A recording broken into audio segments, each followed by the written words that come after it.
नमस्कार मित्रांनो, मी आदित्य. आपल्या यूट्यूब चॅनलमध्ये तुमचं सर्वांचं स्वागत करतो. येणाऱ्या TPI एक्झामसाठी महत्त्वाचा असणारा विषय इस्टिमेटिंग अँड कॉस्टिंग त्याबद्दल आपण आज बघूया. तर आधी आपण बघूया इस्टिमेटिंग आणि कॉस्टिंग. या जी टर्म आहे इस्टिमेटिंग आणि कॉस्टिंग या पूर्ण टर्म्सला आपण या दोन्ही टर्मला मिळून आपण इस्टिमेटसुद्धा म्हणतो. तर आधी बघूया इस्टिमेट म्हणजे काय.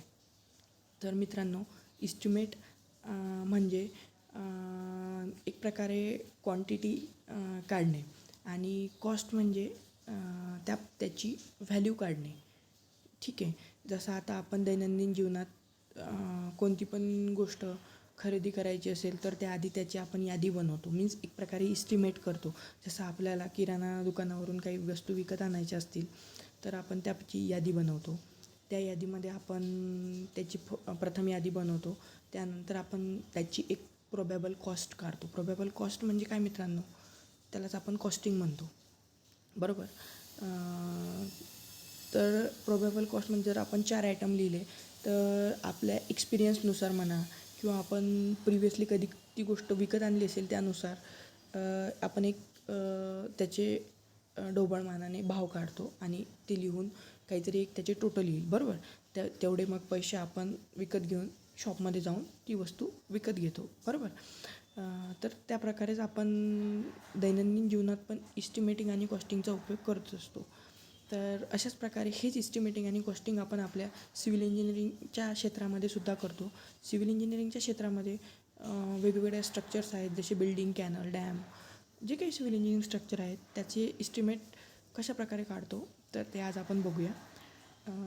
जसं आता इथे आपण बघू शकता, estimating is a technique of calculating and or computing the various quantities and the expected expenditure. म्हणजे किती क्वांटिटी लागणार आणि त्यावर किती खर्च येणार एखाद्या प्रोजेक्टसाठी, म्हणजेच काय इस्टिमेटिंग आणि कॉस्टिंग, जे आता आपण डिटेलमध्ये बघितलेलं आहे. तर नेक्स्ट बघूया मित्रांनो. नेक्स्ट आहे नीड ऑफ इस्टिमेटिंग आणि कॉस्टिंग.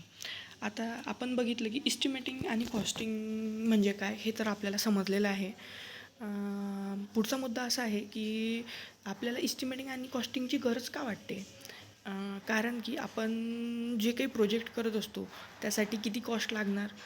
सपोज आता आपल्याला एखादं घर बांधायचं आहे आणि आपल्याकडे फक्त 15 लाख आहे, बरोबर ना.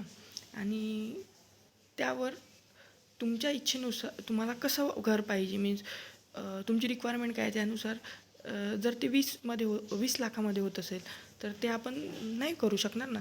त्यासाठीच आपण जर आधीच त्या गोष्टीचं इस्टिमेट केलं तर आपल्याला ते समजू शकते की आपल्याला किती खर्च येणार या प्रोजेक्टला, म्हणजे त्या प्रोजेक्टला लागणारा खर्च किती येणार याच्यासाठी आपल्याला इस्टिमेट आवश्यक आहे. त्यानंतर ही आपल्याला आयडिया देते की आपल्याला किती टाईम लागणार आहे एखादा वर्क कंप्लीट करायसाठी, बरोबर ना. त्यानंतर it gives the idea of quantities of materials and for the completion of work. म्हणजे आपल्याला किती मटेरियल लागणार आहे एखादी गोष्ट कंप्लीट करायसाठी. जसं आपण आता घर बांधायचं आहे आपल्याला, तर आपल्याला वेगवेगळे मटेरियल्स लागतात. जसे आपण बिल्डिंग कन्स्ट्रक्शनमध्ये सर्वजणांनी बघितलेले आहे, आपल्याला सिमेंट, सँड वगैरे पाहिजे. मग किती पाहिजे, मीन्स आपल्याला घर बांधायचं आहे आणि आपण असं ढोबळमानाने तर नाही सांगू शकत ना आपल्याला 50 बॅग सिमेंट पाहिजे, 60 बॅग पाहिजे. जोपर्यंत आपण पूर्ण इस्टिमेट काढू नाही तोपर्यंत आपल्याला समजणार नाही की आपल्याला किती सिमेंट पाहिजे, त्यासाठी किती क्वांटिटी मटेरियल पाहिजे, यासाठी इस्टिमेट हे खूप आवश्यक आहे. त्यानंतर आपण टेंडर्स वगैरे पण इन्व्हाइट करतो. त्यानुसार पण जे काही टेंडर्स इन्व्हाइट करायचे आहे त्यासाठी पण आपल्याला इस्टिमेटिंग खूप आवश्यक आहे. आणि प्रोजेक्टवर किती खर्च वगैरे ना, जे आपण पहिल्या मुद्द्यातच बघितलं, त्यासाठी पण खूप आवश्यक आहे. आणि ह्या प्रोजेक्टपासून आपल्याला किती बेनिफिट्स वगैरे मिळणार आहे, म्हणजे आपण किती इन्व्हेस्ट करतो. जर तुम्ही ॲज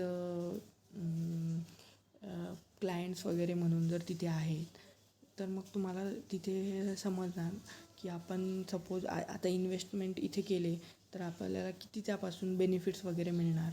या सर्व गोष्टीसाठी इस्टिमेट खूप आवश्यक आहे. त्यानंतर आता इस्टिमेट प्रिपेअर करायसाठी आपल्याला काही डाटा लागतो. जसं आता आपण जर आपल्या घराचं इस्टिमेट जर करायचं म्हटलं तर आपल्याला त्याच्यासाठी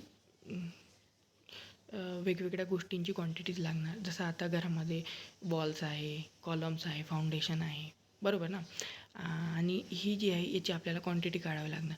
मग आता आपल्याला याची क्वांटिटी काढावी लागणार, तर त्यासाठी आपल्याला आधी प्लॅन्स लागणार, बरोबर ना.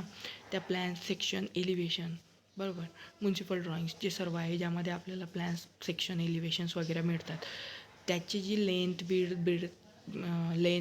ब्रेड्थ आणि डेप्थ, विड्थ म्हणा, या सर्व गोष्टी घेऊन आपण एक क्वांटिटीज काढतो, व्हॉल्यूम काढतो. त्यासाठी आपल्याला ड्रॉइंगची खूप आवश्यकता आहे, बरोबर.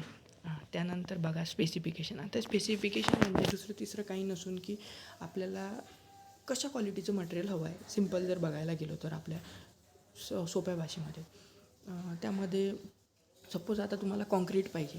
आता कॉन्क्रीटचं एकच टाईप नाही आहे. आपण खूप बघितलं BMCमध्ये की लाईम कॉन्क्रीट पण आहे, बरोबर, सिमेंट कॉन्क्रीट आहे. मग तुम्हाला कोणत्या प्रकारचं कॉन्क्रीट तिथे पाहिजे हे पण एक महत्त्वाची गोष्ट आहे. तर ते जे सांगायचं आहे की बा तुम्हाला लाईम कॉन्क्रीट पाहिजे, सिमेंट कॉन्क्रीट पाहिजे, बरोबर. आणि जनरलमध्ये जस्ट आपण त्याचं nature, class, quality and material वगैरे कसं हे सांगतो. बट डिटेलमध्ये कसं आहे, जर आता तुम्ही सांगून दिलं मला लाईम कॉन्क्रीट पाहिजे, बट ते लाईम कॉन्क्रीट कितीचं पाहिजे किंवा सिमेंट कॉन्क्रीट कितीचं पाहिजे, 1:2:4 पाहिजे, M12 पाहिजे, M20 पाहिजे, हे सर्व गोष्टी आपल्याला कधी समजणार डिटेलमधून. किती वर्कमॅन पाहिजे, किती लेबर वगैरे, हे सगळं डिटेल स्पेसिफिकेशनमध्ये समजतं. आणि हे स्पेसिफिकेशन आपण कुठून रेफर करतो, तर आपल्या सर्वांनाच माहिती आहे की आपले जे SSR आहेत, state schedule operate, district schedules operate, जे PWD वगैरे अदर डिपार्टमेंटचे असतात, त्यानुसार ते डायरेक्टली आपण तिथून त्या व्हॅल्यूज घेत असतो. त्यानंतर रेट. आता आपण जे काही आयटम्स वगैरे काढले त्यासाठी आपल्याला त्याची रेट्स पण लागणार, बरोबर. त्याच्यात 3Mचा प्रिन्सिपल खूप महत्त्वाचा आहे, मॅनपॉवर, मटेरियल आणि मशीन, बरोबर. या सगळ्यांचे पर आयटमचे काय रेट लागणार त्यावरून म्हणजे ॲटमॅक्स आपण पहिले आपण बघितलं की आपल्याला ड्रॉइंग्स लागणार, त्यावरून आपण क्वांटिटी काढणार. त्यानंतर आपण स्पेसिफिकेशन बघितलं की कोणतं मटेरियल कोणत्या क्वालिटीचं कसं पाहिजे, आणि त्यानंतर त्याचे रेट्स, बिकॉज स्पेसिफिकेशननुसार रेट व्हॅरी होणार. Rate is directly proportional to specification. आणि मग त्यानुसार जी आपण क्वांटिटी काढली त्याला रेटने मल्टिप्लाय केल्यानंतर आपल्याला इस्टिमेट भेटून जाणार. हा डाटा इस्टिमेट करायसाठी खूप आवश्यक आहे आणि तो आपल्याला लागणार आहे. त्यानंतर मित्रांनो आपण बघूया टाईप्स ऑफ इस्टिमेट. आता वेगवेगळ्या टाईप्सची इस्टिमेट आहेत. जसं आपण प्रत्येकांनाच माहिती असेल की इस्टिमेटचे 2 टाईप्स पडतात, एक ॲप्रॉक्झिमेट आणि एक डिटेल इस्टिमेट. तर आपण 1 बाय 1 दोन्ही पण इस्टिमेट बघूया, ठीक आहे. आजच्या आपण बघूया फर्स्ट ॲप्रॉक्झिमेट इस्टिमेट. ओके. तर ॲप्रॉक्झिमेट इस्टिमेट म्हणजे एक ढोबळ माना टाईप, त्यालाच आपण रफ इस्टिमेट, ॲबस्ट्रॅक्ट किंवा प्रिलिमिनरी इस्टिमेट म्हणतो. त्याचे 4 टाईप आहेत, plinth area method, cubical content method, unit rate method, typical बे मेथड, ठीक आहे मित्रांनो. त्यानंतर डिटेल्ड इस्टिमेट म्हणजे रिवाइज इस्टिमेट, सप्लिमेंटरी, त्याच्यात टाईप्स आहेत ह्या, revise estimate, supplementary estimate, revise and supplementary estimate, annual reference and maintenance estimate. हे आपण पुढे 1 बाय 1 बघूया काय आहे तर, ठीक आहे. तर आणि जी आपली TPची एक्झाम आहे त्यासाठी सुद्धा हे क्वेश्चन खूप इम्पॉर्टंट राहणार आहे की रफ इस्टिमेटचे टाईप्स काय आहेत आणि डिटेल इस्टिमेटचे टाईप काय आहे. आपण सर्वजण इथे बघू शकता की रफ इस्टिमेटचे काय काय टाईप आहेत, plinth area method, cubical content method, ठीक आहे. त्यानंतर युनिट रेट मेथड, टिपिकल बे मेथड. हे असे खूप कन्फ्युजिंगमध्ये तुम्हाला टाकून यावर क्वेश्चनिंग नाही पडणार, बट सिम्पलमध्ये की यामधला कोणता टाईप आहे किंवा कोणता नाही आहे, अशा प्रकारे तुम्हाला यावर क्वेश्चन येऊ शकतो, ठीक आहे. त्यानंतर आता बघूया आपण ॲप्रॉक्झिमेट इस्टिमेट. ॲप्रॉक्झिमेट इस्टिमेट बघायचं झालं तर ॲप्रॉक्झिमेट इस्टिमेट आपल्याला कशासाठी आवश्यक आहे, ठीक आहे. ॲप्रॉक्झिमेट इस्टिमेट आपल्याला आवश्यक आहे ॲप्रॉक्झिमेट क्वांटिटी काढायसाठी. जसं आपण आधीच बघितलं की डिटेल इस्टिमेटमध्ये आपण डिटेल्ड क्वांटिटी काढू आणि ॲप्रॉक्झिमेटमध्ये आपण ॲप्रॉक्झिमेट काढू. त्याच्यासाठी डिटेल नॉलेज वगैरे काहीची गरज लागणार नाही आपल्याला, आणि प्रॅक्टिकल नॉलेजच्या बेसिसवर आपल्याला हे काढायचं आहे. आणि हे कशासाठी पाहिजे तर ॲडमिनिस्ट्रेटिव्ह अप्रूव्हल प्रोजेक्टसाठी. आता तुम्ही म्हणाल हे ॲडमिनिस्ट्रेटिव्ह अप्रूव्हल काय भानगड आहे बा. तर ॲडमिनिस्ट्रेटिव्ह अप्रूव्हल म्हणजे जर एखादं कोणतं पण आपल्याला काम करायचं आहे त्यासाठी आपल्याला आधी गव्हर्नमेंटची परमिशन घ्यावी लागते. विदाऊट गव्हर्नमेंट परमिशन आपण करू नाही शकत. जसं आपण शहरात जरी म्हटलं तर महानगरपालिका, नगरपालिका यांची परमिशनशिवाय आपण अप्रुव्हल घेतल्याशिवाय नाही घेऊ शकत. मग त्यांच्या अप्रुव्हलसाठी जसे मोठमोठे प्रोजेक्ट आहेत PWD वगैरेचे, फर्स्ट त्यांना ॲडमिनिस्ट्रेटिव्हची अप्रुव्हल घ्यावं लागतं. जी काही तिचं ॲडमिनिस्ट्रेशन आहे त्यांची अप्रुव्हलची जी गरज असते, त्यासाठी त्यांना डिटेल्ड इस्टिमेट नको असतो, त्यांना ॲप्रॉक्सिमेट इस्टिमेट असते. आणि डिटेल्ड इस्टिमेट हे कशासाठी पाहिजे, जेव्हा आपण टेक्निकल सँक्शन घेतो, कारण की आधी तर ॲप्रॉक्सिमेट यांच्याकडून घ्यावं लागतं, पण नंतर डिपार्टमेंटकडून स्वतः त्यांना टेक्निकल सँक्शन घ्यावं लागतं. जे डिपार्टमेंटचे लोक आहेत, म्हणजे जे टेक्निकल माणसं आहेत, ओके, त्यांच्याकडून. त्यानंतर आणि फायनान्शियल आस्पेक्टसाठी पण महत्त्वाचं आहे, की एक प्रकारे आपल्याला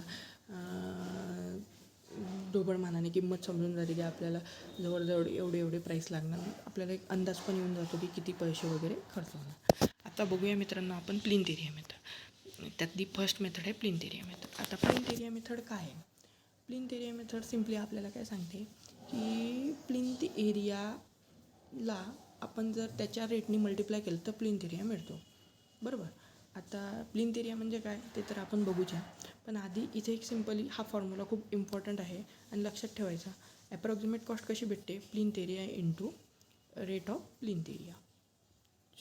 आणि यासाठी आपण एक सिम्पल एक्झाम्पलसुद्धा बघूया. प्लिंथ एरिया जर समजा आपण कन्सिडर केला आहे, आपण एक एक्झाम्पल घेऊ फक्त, की 200 आणि त्याचा रेट आहे समजा प्लिंथ एरियाचा 2000, बरोबर. मग रेट ऑफ प्लिंथ एरिया 2000 आहे मित्रांनो. तर याला जर आपण मल्टिप्लाय केलं तर आपल्याला भेटते 4 लाख, बरोबर.